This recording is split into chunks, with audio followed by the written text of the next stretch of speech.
Hello everyone, so in this video, we're going to be reviewing Mine or Spin.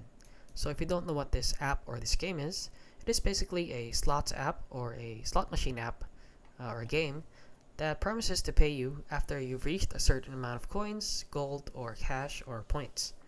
So as you can see right here, the game looks like this. So basically, I'm just going to be frank, if you're looking to play this game with the hopes of making money, please don't, since you will not get money from playing this app.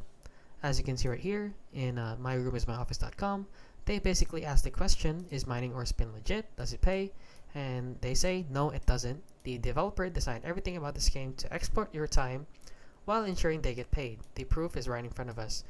So basically, they're just scamming you to make sure that their game gets players and is downloaded a lot. And as you can see, they say that if that were true, wouldn't there be viral news stories about people quitting their jobs and living off slot machine apps? That is very true.